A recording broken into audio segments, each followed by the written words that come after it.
प्रिय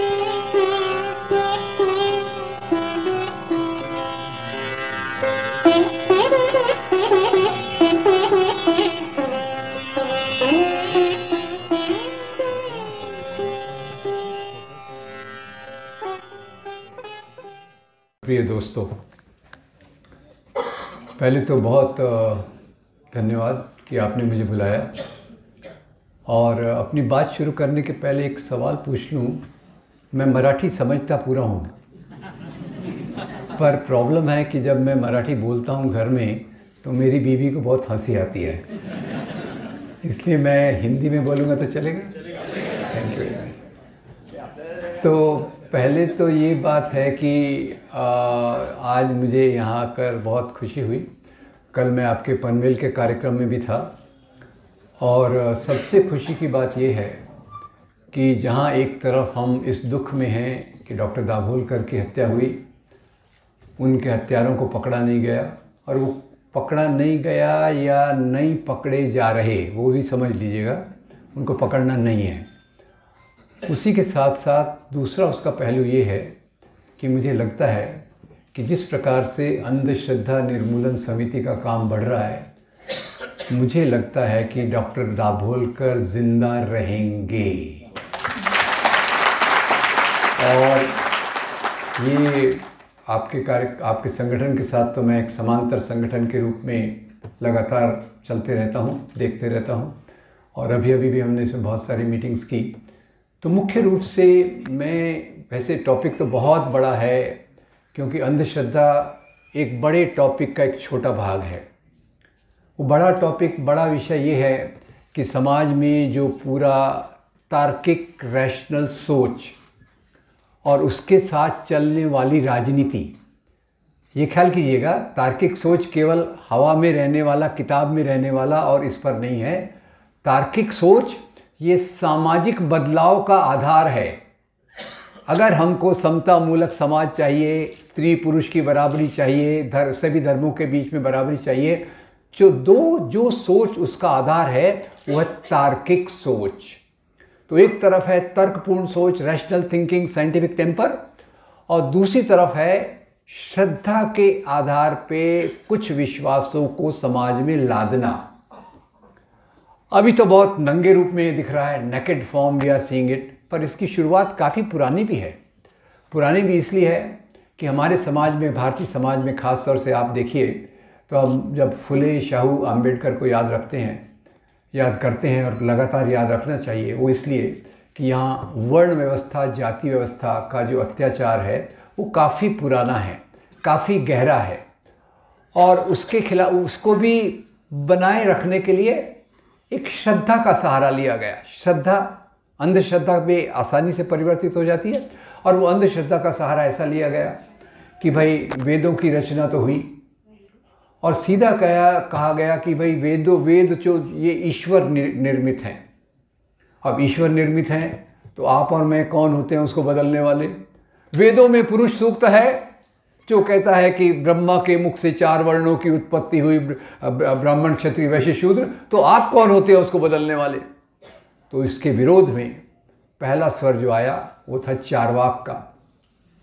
चारवाक ने कहा, मैं नहीं मानता कि ये ब्रह्मा की उत्पत्ति है, ये मानव समाज से निकला है, और मानव समाज से निकला है इसलिए इसको बदला भी जा सकता है। उसका मैं इन्फ्रेंस मैं निकाल रहा हूँ।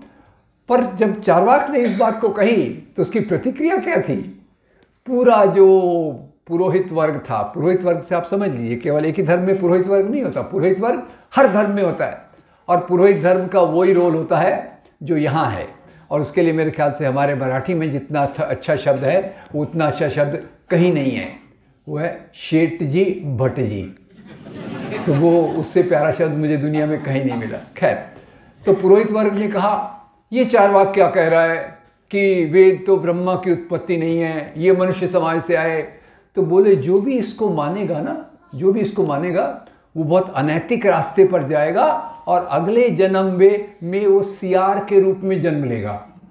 अब मुझे पता नहीं सियार का चुनाव क्यों किया गया, इसके लिए वो कुछ और भी पाप देते सकते, पर एक अभिशाप देना, एक डर दिखाना कि आप अगर तार्किक सोच पे जाओगे तो आपका अगला जन्म, हम तो पुनर्जन्म में विश्वास रखते हैं, ये जन्म में जो होता रहे, अच्छा है तो अच्छा जन्म होगा, बुरा है तो बुरा जन्म होगा, पुनर्जन्म की भी एक व्यवस्था है। तो ये चारवाक का हाल हुआ। फिर गौतम बुद्ध, भारत के महानतम दीपक, और दुनिया में आज अगर भारत को जाना जाता है तो दो महापुरुषों के नाम से जाना जाता है, एक गौतम बुद्ध और दूसरे महात्मा गांधी। तो गौतम बुद्ध ने भी वही बात कही कि ये क्या चातुर्वर्ण है, ये क्या जाति व्यवस्था है, ये क्या ऊंच नीच है, हम सब समान हैं, वी आर ऑल इक्वल। फिर उनके खिलाफ तो खैर जब उनके विचार बहुत फैले और उसी के आधार पे एक बड़े सम्राट ने, बड़े राजा ने उस धर्म को, राज्य उसको अपना लिया। आपको पता होगा उनका नाम, सम्राट अशोक। सम्राट अशोक को मैं इसलिए याद करता हूँ क्योंकि आजकल वो एक बहुत प्रोपेगेंडा होता है ना, वो मुसलमान राजाओं के बारे में, वो आज मुसलमान राजा आ ही जाते कुछ ना कुछ करो तो। अभी वो था ना, औरंगज़ेब की डीपी आई तो अपने डेप्यूटी चीफ मिनिस्टर को बड़ी तकलीफ़ हो गई, ये औरंगज़ेब की औलाद कहाँ से आ गई, औरंगज़ेब ने तो इस्लाम को तलवार के आधार पर फैलाया। तो मैं उसके जवाब में देता हूँ कि राजा लोग धर्म नहीं फैलाते, और इसका सबसे बड़ा उदाहरण है सम्राट अशोक। एक्सेप्शन, इसका सबसे रूल क्या है, राजा लोग धर्म नहीं फैलाते, उसका एक्सेप्शन क्या है, सम्राट अशोक। सम्राट अशोक ने भी अपने धर्म को फैलाया पूरी दुनिया में, साउथ ईस्ट एशिया में खास तौर से। पर बताइए, तलवार के आधार पे या प्यार के आधार पे? प्यार के आधार पे। अब उनके आधार पे, अब सम्राट अशोक को देखिए, वो बुद्ध धर्म स्वीकार करते हैं पर इस बात को मानते हैं कि लोगों को धार्मिक स्वतंत्रता होनी चाहिए। उस समय भी उनके शिलालेखों का अध्ययन कीजिए, उनके जीवन का अध्ययन कीजिए, उस समय भी 3-4 धर्म प्रचलित थे। ब्राह्मण धर्म को उन्होंने खत्म नहीं किया, जैन धर्म था, आजीविका थे, बुद्ध धर्म थे, उन्होंने कहा सबको बराबरी से जीने का अधिकार है और मैं राजा, प्रजा की पिता के रूप में सबके वेलफेयर का ख्याल करूंगा, केवल अपने मन की बात नहीं बोलूंगा, लोगों के वेलफेयर का भी ख्याल करूंगा। अब ये दूसरे आ गए सम्राट अशोक, और उसके बाद तीसरे जो सीधे मैं आता हूँ, क्योंकि मैं उसी लाइन पे जा रहा हूँ जो बाबा साहब आम्बेडकर ने कहा, मेरे पहले गुरु गौतम बुद्ध, दूसरे गुरु संत कबीर। अब संत कबीर की रचनाओं को देख लीजिए, उनकी एक एक रचना, उनके साहित्य का लेवल प्राप्त करना आसान नहीं है, और उनकी एक एक रचना में पूरी मानवता और बराबरी छुपी हुई है। मेरी हिंदी भी उतनी अच्छी नहीं है तो उसके लिए भी मुझे माफ़ कीजिएगा। तो संत कबीर का एक दोहा, अपने साने गुरु जी ने तो हमारा काम आसान कर दिया है। कौन सी प्रार्थना उनकी? उसका ओरिजिनल क्या था? पोथी पढ़ पढ़ जग मुआ, पंडित भया न कोय, ढाई आखर प्रेम के, पढ़े सो पंडित होए। और संत कबीर की बात मुझे बार बार याद आई, जबकि भारत एक रिवर्स गियर में जाने लग गया। रिवर्स गियर में कब से जाने लग गया? खास तौर से 1992 के बाद। वो कहा गया ना कि जहाँ मस्जिद है उसके नीचे मंदिर है, तो हमको तो मंदिर चाहिए।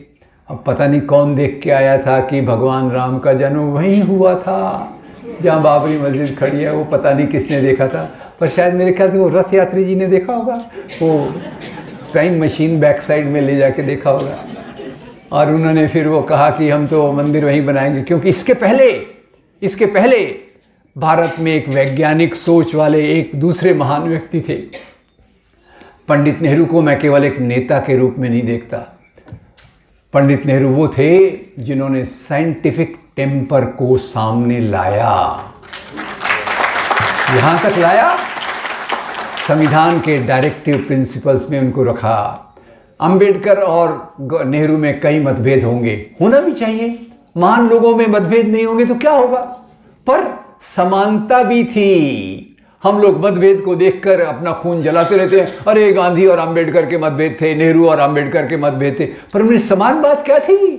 एक तरफ नेहरू कहते थे साइंटिफिक टेम्पर को संविधान में रखो, बाबा साहब उसको अपनी परिष्कृत भाषा में संविधान में रखते थे।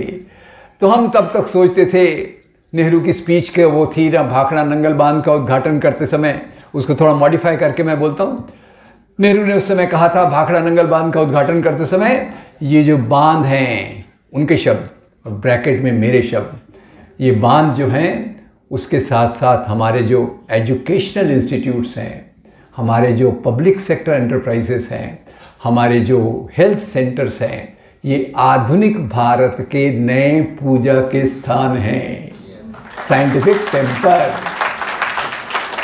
और इस साइंटिफिक टेम्पर को उल्टा करने के लिए वो 1980 के बाद वो रथ यात्री आए ना, रथ यात्री, क्या नाम था? बहुत धन्यवाद। उनकी पार्टी ने तो उनको भुला दिया, आपने उनको याद रखा, उसके लिए बहुत धन्यवाद। अब उन्होंने बोला ये नेहरू क्या बोलते हैं, ये शिक्षा के स्थान, scientific institutions, IITs, BARC, ISRO, ये हमारे आधुनिक पूजा के स्थान हैं। नहीं, हमारे आधुनिक पूजा के स्थान तो मस्जिदों के नीचे हैं। मस्जिदों को तोड़ो, मंदिर बनाओ। और खैर, मंदिर का उद्घाटन करते समय भी बड़ा मज़ा आता है। पता नहीं आपने नोट किया होगा कि नहीं, मंदिर का उद्घाटन हुआ था ना अपने उनके द्वारा, किसके द्वारा? अब मैं दिन भर टीवी से उठ नहीं सका। क्यों भाई? अरे 4-4 घंटे में इतने प्यारे प्यारे नए नए धार्मिक कपड़े। अब कपड़ों का भी एक फैशन का डिज़ाइनर का है। तो खैर, तो ये नया रास्ता जो चालू हुआ, ये मेरे ख्याल से एक प्रतिक्रांति है। बाबा साहब अम्बेडकर कहते हैं भारतीय इतिहास में बुद्ध धर्म का आना, यानी वैज्ञानिक सोच, समता का सोच, ये आना, ये क्रांति था। और इस क्रांति के विरोध में जो आया वो पुष्यमित्र शुंग, शशांक और बाद में शंकराचार्य जैसे लोगों ने वर्ण व्यवस्था और फेथ बेस्ड नॉलेज को पुनर्स्थापित जो किया, वो प्रतिक्रांति था। तो आज डॉक्टर दाभोलकर को मैं जो देखता हूँ, वो एक उस क्रांति के एक बड़े वाहक के रूप में देखता हूँ, जो क्रांति आज़ादी के बाद आई। जिस क्रांति के ने यहाँ के पुराने विचारों को दूर करने के लिए, वैज्ञानिक सोच को विकसित करने के लिए और वैज्ञानिक सोच को ज़मीन तक ले जाने के लिए, आखिर में जैसे मेरे पहले वक्ता ने कहा, आखिर मुद्दा तो ये है हम लोगों तक अपनी बात को ले जाएं कैसे, कौन सी भाषा हम सीखें कि हम गांव के उन लोगों से ये बात कर सके। तो डॉक्टर दाभोलकर का सबसे बड़ा काम जो था वो यही कि साइंटिफिक टेम्पर के विचार को एक आंदोलन के रूप में, एक जन आंदोलन के रूप में आम जनता तक पहुंचाना, ये उनका एक सबसे बड़ा महत्वपूर्ण योगदान था। खैर, क्रांति, प्रतिक्रांति और क्रांति क्या थी? क्रांति को मैं समाजशास्त्री नहीं हूँ, एक छोटा मोटा लेखक या पढ़ता रहता हूँ, करता रहता हूँ। मैं एक तरफ अंबेडकर और एक तरफ नेहरू, इन दोनों ने जो परिवर्तन लाए उसको मैं एक छोटी सी क्रांति कहता हूँ। छोटी सी क्रांति क्या हुआ?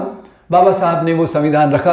अब संविधान पे भी आता हूँ। संविधान को अभी तक मैं मान के चल रहा था कि संविधान के आधार पर हम आगे चलेंगे, पर याद रखिए दोस्तों, पिछले कुछ सालों से ऐसे लोग खड़े हो गए हैं जो कह रहे हैं ये संविधान क्या होता है, ये तो पुराना हो गया है और ये हमारी सांस्कृतिक मूल्यों से मेल नहीं खाता। कौन से सांस्कृतिक मूल्यों से नहीं खाता मेल? मनुवादी मूल्यों से मेल नहीं खाता, ब्राह्मणवादी मूल्यों से मेल नहीं खाता। इसलिए 15 अगस्त के दिन मिंट आर्टिकल में प्रधानमंत्री के क्लोजेस्ट एडवाइजर ने लिखा, संविधान को बदल दो। कैसी हिम्मत आई उनको ये लिखने की कि संविधान को बदल दो। और क्यों? क्योंकि बोले इसमें समता के मूल्य हैं, बराबरी के मूल्य हैं, लिबर्टी के मूल्य हैं, सोशल वेलफेयर की बात है, सोशलिज्म की बात है। ये आज के समय में नहीं चलेगा और ये उसी राजनीति का प्रतीक है जो आज बहुत बड़े पैमाने पर समाज में चल रही है।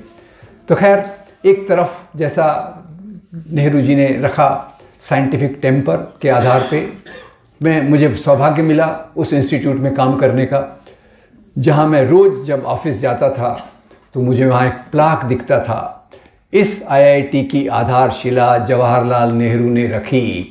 और वो मेरे लिए एक प्रेरणा का स्रोत था कि जवाहरलाल नेहरू के इस इंस्टीट्यूट में काम करते समय उन विचारों को भी आत्मसात करने की कोशिश करें जो उन्होंने सामने रखे थे। खैर, वो एक, अब उनके विचारों के लिए प्रतिक्रांति, जिस प्रतिक्रांति ने डॉक्टर दाभोलकर की हत्या की, वो एक अकेली चीज़ नहीं है, it is a part of a whole. और वो होल क्या है, वो पूरी बड़ी प्रक्रिया क्या है? वो बड़ी प्रक्रिया है कि समाज के मुद्दों को उनसे हटाकर ऐसी चीज़ों में ध्यान ले जाना जो केवल समाज के कुछ लोगों को, सवर्ण संभ्रांत लोगों को अच्छी कंडीशन में रखें, और जो आम लोग हैं उनकी परिस्थिति बिगड़ती जाए, उनकी परिस्थिति बिगड़ती जाए। इसके बारे में तो कुछ नहीं है। कल मैं टैक्सी में, कल पनवेल से वापस आ रहा था, तो बाई चांस टैक्सी वाले ने भी डर डर के मेरे को पूछा क्या चल रहा है। मैं वो मेरा कोई वीडियो वगैरह सुन रहा था, तो बोले, उसको लगा इससे बात कर सकते हैं। बोले आपको आज की परिस्थिति कैसी लगती है? मैंने कहा खराब लगती है। मैंने कहा आपको? उसने कहा बहुत खराब लगती है। क्यों भाई? बोले पहले मैं दूध खरीदता था इतने में, अभी दूध इतना महंगा हो गया। यानी वो मेरे को वो इकोनॉमिक इंडाइसेस वगैरह तो समझते नहीं है, पर ये समझता है। जैसे वो एक बार कन्हैया कुमार ने बोला कि वो कॉम्प्लिकेटेड इकोनॉमिक्स है, तो मैं अपनी माँ से पूछता हूँ कि माँ कैसा चल रहा है, तो माँ ने बोला राशन पहले से दुगना हो गया। तो मेरे को समझ गया इकोनॉमी डूब रही है। बड़ा सिंपल, इकोनॉमी को समझना इतना मुश्किल काम नहीं है, it is not a rocket science. तो उसका टैक्सी वाले ने मुझे पूरा समझा दिया कि आम लोगों की परिस्थिति क्या है। वैसे तो हम देख रहे हैं कि कुछ लोग अमीर से अमीर होते जा रहे हैं। ऑक्सफैम की रिपोर्ट याद रखिएगा, ऑक्सफैम की रिपोर्ट, उसमें समाज के टॉप 10% लोग, टॉप 3% लोग 60% प्रॉपर्टी को कंट्रोल करते हैं, और बॉटम 90% लोग 3 या 4% प्रॉपर्टी को कंट्रोल। यानी अमीर गरीब के बीच की खाई बढ़ती जा रही है। संविधान क्या कहता है? State will make effort to reduce the economic disparity of the people. राज्य कोशिश करेगा कि समाज के लोगों की जो आर्थिक विषमता है उसको कम करे। अब ये राजनीति का कहाँ से आई है? एक तरफ तो हम आज़ादी के मूल्य में देखते हैं कि मैं अपने 3 प्रतीक सामने रखता हूँ। बहुत सारे हैं इसलिए आप गलत मत समझिएगा।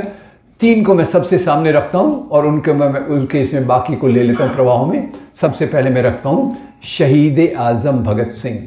आपको उनके संगठन का नाम याद होगा?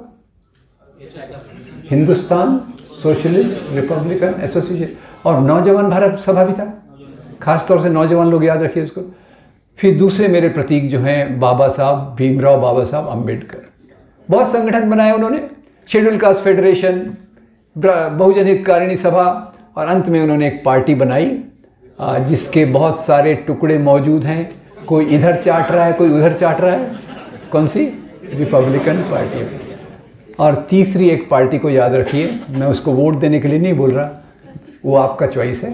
वो उसमें 4 लोगों को मैं रखता हूँ। मौलाना अबुल कलाम आज़ाद, एनी बेसेंट, सरदार बलदेव सिंह और मोहनदास करमचंद गांधी। पार्टी का नाम कांग्रेस। सही जवाब है, पर कंजूसी वाला जवाब है। पूरा जवाब क्या है? भारतीय राष्ट्रीय कांग्रेस। नाम को ख्याल कीजिए, मुझे ये मत बोलिए विलियम शेक्सपियर कहते हैं नाम में क्या रखा है। नाम में रखा है। जब हम कहते हैं अंधश्रद्धा निर्मूलन समिति, तो उसमें उसका एजेंडा छुपा है। तो इन तीनों के नाम को देखिए, इन तीनों के नाम में धर्म नहीं है, धर्म नहीं है, राष्ट्र है। और वो राष्ट्र जिसमें हिंदू मुस्लिम सिख ईसाई पारसी जैन बुद्ध यहूदी, स्त्री पुरुष सभी भाषाओं के लोग, सभी क्षेत्रों के लोग उसमें आते हैं।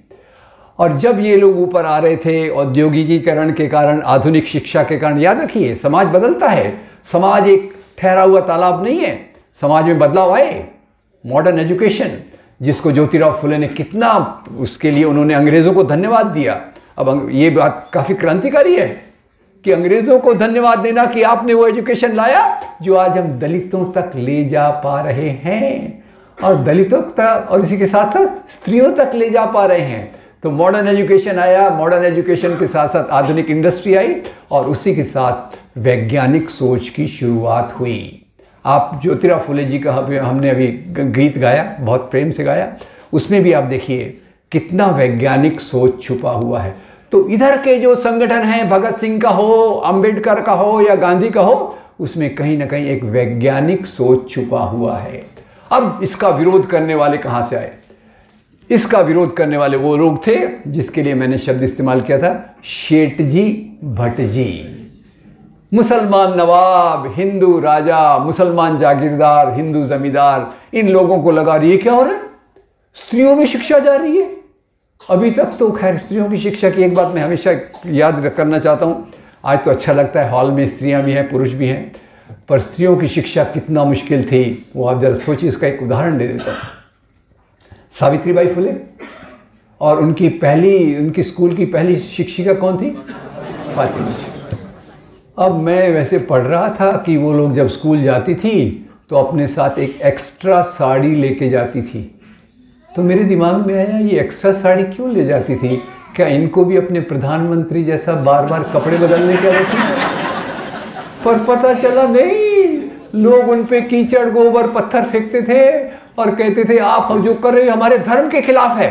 देखिए धर्म का दुरुपयोग कहाँ कहाँ किया जाता है। सामाजिक रूढ़ियों को मजबूत करने के लिए भी धर्म का इस्तेमाल करना आसान होता है, क्योंकि धर्म के नाम पे भावनाओं को उकसाया जा सकता है। खैर इस तरफ से ये एक प्रवाह निकले। अब इधर से जो प्रवाह आए, पुराने राजा नवाब जमींदार जागीरदार, इन्होंने कहा ये तो भाई खतरे की बात है, स्त्रियों में शिक्षा जा रही, दलितों में शिक्षा जा रही, मजदूर वर्ग ऊपर आ रहा है, मजदूर वर्ग ऊपर आ रहा है। लोखंडे जी की ऑर्गेनाइज कर रहे हैं, कॉमरेड सिंगारवेलु ऑर्गेनाइज कर रहे हैं, भगत सिंह जैसे उनकी विचारधारा विकसित हो रही है। तो इन्होंने कहा, मुसलमान नवाब ने कहा इस्लाम खतरे में। इस्लाम कहाँ से खतरे में आ गया मुझे मालूम नहीं। तो हिंदू राजा क्या कहेगा? हिंदू धर्म खतरे में। मैं एक निवेदन करता हूँ, धर्म कभी खतरे में नहीं होता, मानवता के मूल्य खतरे में नहीं होते, खतरे में होते हैं कुछ लोगों की सत्ता जो धर्म के नाम पर कहते हैं हमारा धर्म खतरे में है। आज भी देश में सुना जा रहा है हिंदू धर्म खतरे में है, तो किसकी सत्ता खतरे में है उसको जरा आप सोच लीजिएगा। तो खैर ये लोग इधर से आए, मुस्लिम लीग, हिंदू महासभा, और वो आखिर का वो संगठन कौन सा है, वो खाकी पैंट वाला। अब इन्होंने बात की मुस्लिम राष्ट्र की और हिंदू राष्ट्र की, और इन्होंने बात की पुराने मूल्यों की। यही है साइंटिफिक टेम्पर की हत्या। मुस्लिम राष्ट्रवाद कहता है कि मोहम्मद बिन कासिम के समय से एक मुस्लिम राष्ट्र था। कौन सा वैज्ञानिक सोच था उसमें? वैज्ञानिक सोच का पूरा विरोध था। और हिंदू महासभा के सावरकर का तो खैर कॉम्प्लिकेटेड है थोड़ा, वो जेल भी जाते हैं, माफ़ी भी मांगते हैं, हिंदू धर्म के नाम पे राजनीति भी करते हैं और कहते हैं गाय तो पवित्र पशु नहीं है, वो भी चलता है। खैर वो मुझे उससे उनका एतराज़ नहीं है। और एक तरफ कहते हैं भारतीय संविधान, हमारा संविधान तो मनुस्मृति है, तो वो कॉम्प्लिकेटेड कैरेक्टर है। पर इसमें आरएसएस काफ़ी प्यूरिफाइड है, नो प्रॉब्लम। हाँ, हमारे ये जो अभी बात कर रहा था मैं, तो उसी पे मैं आ जाता हूँ। मुख्य रूप से जो संघर्ष किसका है, आज संघर्ष किन बातों का है? संघर्ष दो प्रकार की राजनीति का है। संघर्ष हिंदू और मुसलमान का नहीं है। संघर्ष हिंदू और क्रिश्चियन का दिखता है, हिंदू मुसलमान का दिखता है। संघर्ष दो प्रकार के मूल्यों का है। एक मूल्य वो जो आज़ादी के आंदोलन से आए, स्वतंत्रता, समता, बंधुता, न्याय, जिसके पीछे है वैज्ञानिक सोच, तार्किक सोच, एक तरफ ये है। और दूसरी तरफ जो मूल्य आए, जो उसके लिए एक प्रतिनिधि के रूप में मैं रखता हूँ, वो प्रतिनिधि कौन थे? वो के सुदर्शन का नाम सुना है? नहीं सुना? अच्छी बात है, वेरी गुड। क्यों भाई, कौन थे वो? वो आरएसएस के सर्व संघ चालक थे, सुप्रीम डिक्टेटर। बाबा साहब आम्बेडकर को पहले लेते हैं। बाबा साहब आम्बेडकर ने पूरी स्पष्टता से, ईमानदारी से कहा भारतीय संविधान चाहिए, स्वतंत्रता, समता, बंधुता के मूल्य चाहिए, साइंटिफिक टेम्पर चाहिए। और यही बाबा साहब ने पहले मनुस्मृति को जलाया था, यानी जलवाया था। वो केवल उनके जो साथी थे सहस्त्रबुद्धे, वो हर एक ब्राह्मण से नफरत नहीं करते थे। बाबा साहब की नफरत ब्राह्मणवाद से थी, ब्राह्मणों से नहीं थी। सहस्त्रबुद्धे के माध्यम से उन्होंने मनुस्मृति को जलाया। और उस समय उन्होंने क्या सोचा होगा? मनुस्मृति में शूद्र और स्त्रियों की गुलामी के कानून दिए हैं, ये कानून मुझे मंजूर नहीं है, इसलिए मैं इस किताब के जलाने का समर्थन करता हूं। और वही बाबा साहब भारतीय संविधान की ड्राफ्टिंग कमेटी के अध्यक्ष बने। अब उन पे आ जाता हूं, के सुदर्शन, वो वेट कर रहे हैं वहां। 2000 में आरएसएस के सरसंघ चालक बने। क्या कहते हैं? भारतीय संविधान विदेशी मूल्यों पे बना है। माय गॉड, कौन से संविधान के मूल्य क्या है? स्वतंत्रता, समता, बंधुता। ये किसी एक देश के हैं कि पूरी मानवता के हैं? वो बोलते हैं तो विदेशी है। और ऐसे ही एक संगठन है इसी प्रकार का जो मुस्लिम इस्लाम के नाम पे पिछड़ापन लाना चाहता है, इजिप्ट में, सऊदी अरेबिया में वगैरह वगैरह। उसका नाम है मुस्लिम ब्रदरहुड। मुस्लिम ब्रदरहुड भी यही बातें करता है कि ये जो सब चीज़ें ये यूरोपीय मूल्यों की है। वैसे ही मैंने ये इनकी एक बात मुझे ठीक लगती है, ये जो सुदर्शन जी की एक बात ठीक लगती है कि कुछ चीज़ें देशी विदेशी होती हैं, है ना? वो शाम को कुछ लोग लेते ना कुछ देशी, बाकी सब मानवता के मूल्य, सब पूरी मानवता के। ठीक है, चलिए अब सवाल ये है कि एक तरफ जहां हमने आज़ादी के आंदोलन के बाद इन मूल्यों को प्रमोट किया, ऊपर लाया, दूसरी तरफ ये मूल्य जो पुराने मूल्यों की बात करते हैं, मनुस्मृति का गुणगान करते हैं, ऊंच नीच का गुणगान करते हैं, साइंटिफिक टेम्पर को मारते हैं, ये खामोश नहीं रहे। इन्होंने शाखाओं के माध्यम से महीने में 30 दिन, साल में 12 महीने लगातार एक इंडोक्ट्रिनेशन करते रहे। इंडोक्ट्रिनेशन क्या करते रहे? ये अनादिकाल से हिंदू राष्ट्र है। बड़ा सरप्राइज हो गया। ये राष्ट्र की कल्पना कितनी पुरानी है? 300 साल, 400 साल या लाखों साल पुरानी है? 300-400 साल पुरानी है, मैं आपको बता दूं। और पहले क्योंकि ये वो तो अपने यहाँ डार्विन की थ्योरी भी है ना। पहले हमारा जो ये पहले मनुष्य शिकारी अवस्था में था, पशुपालक अवस्था में था। तो क्या पशुपालक अवस्था में राष्ट्र था क्या? अरे जिसको जहाँ कबीले को जहाँ जाना है, आर्य लोगों को लगा इधर हरी घास अच्छी है गंगा के किनारे, इधर आ गए, नो प्रॉब्लम, जो जिधर जाए, सबे भूमि गोपाल की।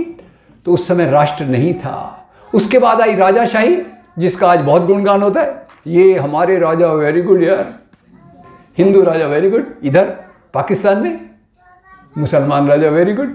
अब राजा तो खैर अच्छे भी होते हैं, बुरे भी होते हैं, और राजा तो राजा ही होते हैं। पर राजाशाही को आप इतना सिर पे मत उठाइएगा। एक एक्सरसाइज दे देता हूँ आपको चलते चलते। राजाशाही में क्या होता था? राजाशाही में राजा अपने राज्य का विस्तार करता था और गरीब किसान से लगान वसूल करता था। Right wrong? एक एक्सरसाइज कर लीजिए। एक्सरसाइज ये है, आपको लाइन ड्राइंग दो मन में बनाना है, मन में 2 लाइन ड्राइंग बनाना है। एक लाइन ड्राइंग बनाना है किसान के पेट की, एक लाइन ड्राइंग बनाना है राजा के पेट की। किसान के पेट की लाइन ड्राइंग आप अंदर बनाएंगे कि बाहर? और राजा पेट की? ये राजाशाही है। ये राजाशाही नहीं चाहिए। सम्राट अशोक ने कुछ अच्छा कहा, उसको स्वीकार कीजिए। शिवाजी महाराज ने कुछ अच्छा कहा, उसको स्वीकार कीजिए, पर राजाशाही नहीं चाहिए। तो खैर, इधर से राजाओं का गुणगान और कहा अनादिकाल से हम एक हिंदू राष्ट्र हैं। अब अनादिकाल में तो भाई, अगर मैं तो एक तो साइंस का विद्यार्थी हूँ, आप में से भी कईयों ने पढ़ा हो डार्विन की थ्योरी, हमारे पूर्वज। मेरे को इसमें कोई प्रॉब्लम नहीं है उनको अपना पूर्वज कहने में। कितनी अच्छी लाइफ थी, जरा देखिए ना।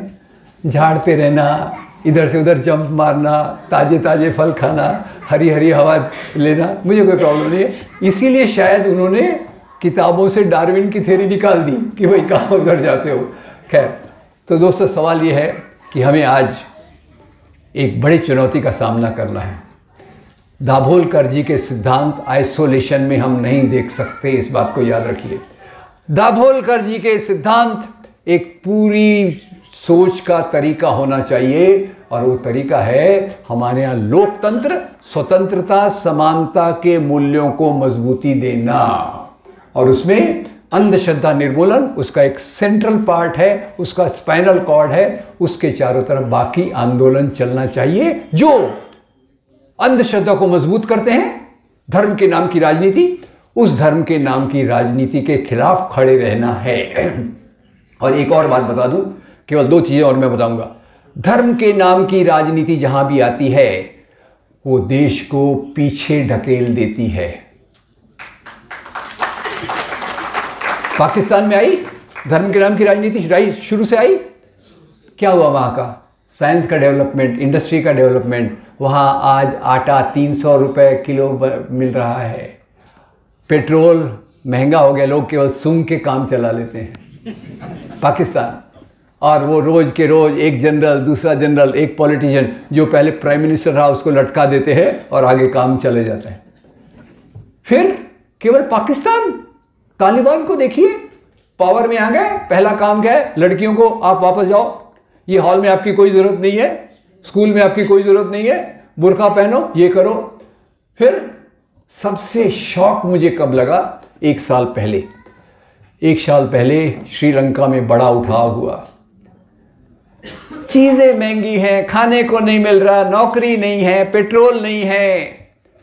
मेरी एक मित्र श्रीलंकन थी, उसका एक बहुत अच्छा लेख आया कि श्रीलंका में 1948 से ही सिंहला बुद्धिस्ट पॉलिटिक्स आया, देश को बर्बाद कर गया। याद रखिए दोस्तों, जहाँ भी धर्म के नाम की राजनीति आती है वो देश को पीछे ढकेल देती है, बर्बाद कर देती है।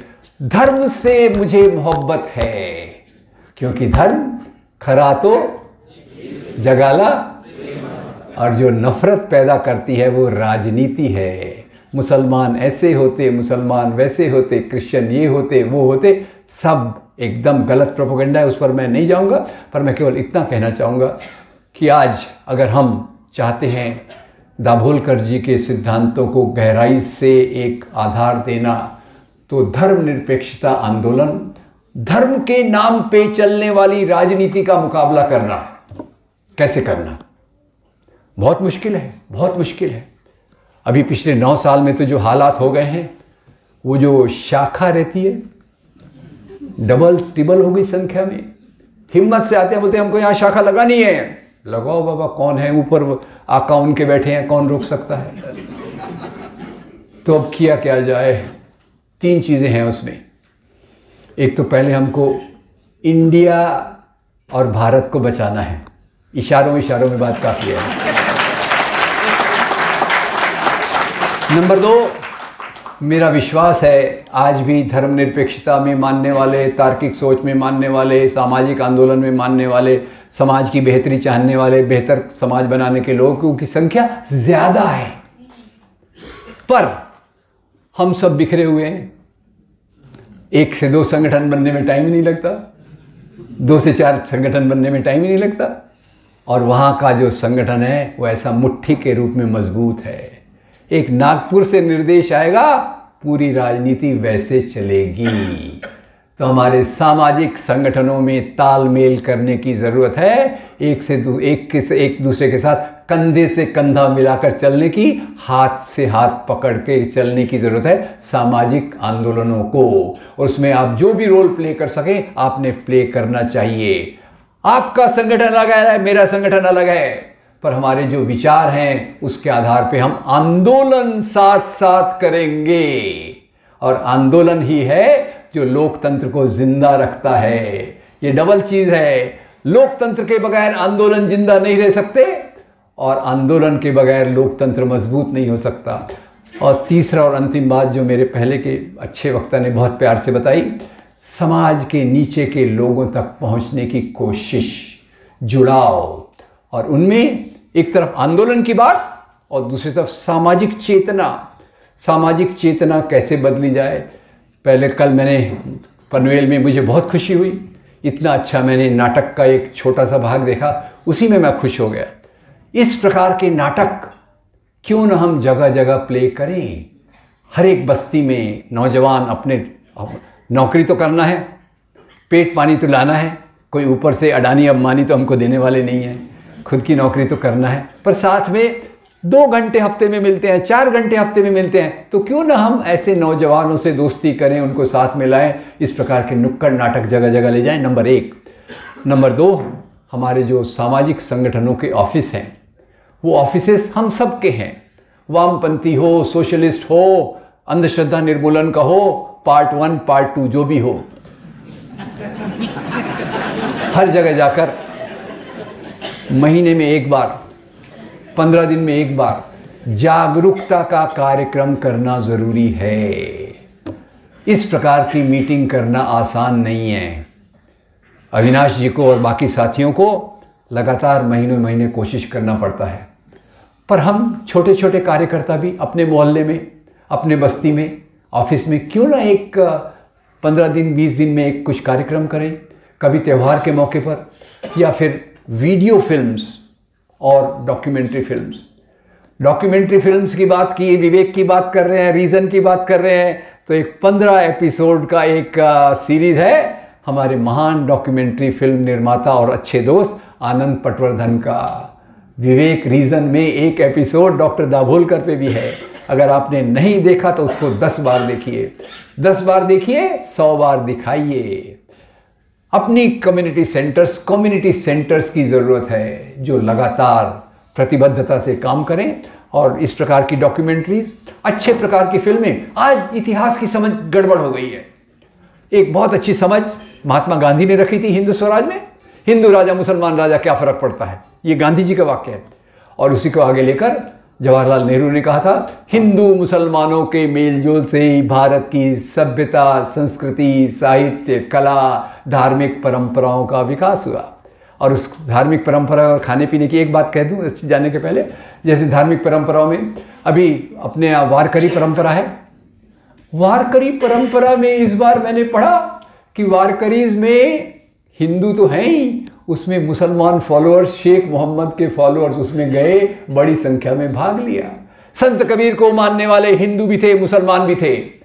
ख्वाजा गरीब ये अजमेर की दरगाह पे हिंदू भी जाते हैं, मुसलमान भी जाते हैं। ये हमारे मेल जोल की बात है।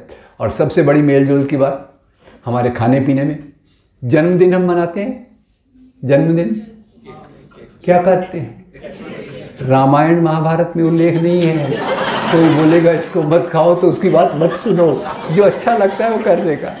और फिर खैर मेरा वज़न अभी शायद थोड़ा कम दिख रहा होगा, बीच में अच्छा हो गया था। हैदराबाद रहा, 6 महीने हैदराबाद था। हैदराबाद में तो बिरयानी का मज़ा तो लिया, फिर पूछा बिरयानी तू आई कहाँ से? पता चला बिरयानी आई थी ईरान से। हमने और मसाले डाले, बन गई बिरयानी। मेल जोल के बगैर मानव समाज का विकास नहीं हो सकता। और ये बात हमको अपने कम्युनिटी सेंटर्स में, फिल्मों के माध्यम से मैं बात कर रहा था एक अच्छे सीरियल की, श्याम बेनेगल का भारत एक खोज, जवाहरलाल नेहरू की डिस्कवरी ऑफ इंडिया। सिर्फ नाम लेने से काम नहीं चलेगा, ये डॉक्यूमेंट्रीज हमको लोगों तक पहुंचाना है। और फिर बहुत सारे सोशल मीडिया हैं, उसमें छोटा सा योगदान मेरा भी है। कुछ यूट्यूब वीडियोस, कुछ इधर के उधर की चीज़ें, ये सामाजिक चेतना तक ले जाने की ज़रूरत है। तो अंधश्रद्धा निर्मूलन का आंदोलन डॉक्टर दाभोलकर को पूरी श्रद्धांजलि देने के साथ, नंबर 1 उनके काम को हमको जिंदा रखना है, बढ़ाना है। और उसी के साथ इसको धर्मनिरपेक्षता के सामाजिक आंदोलन से जोड़ना है। यही उनको सच्ची श्रद्धांजलि होगी। Thank you very much.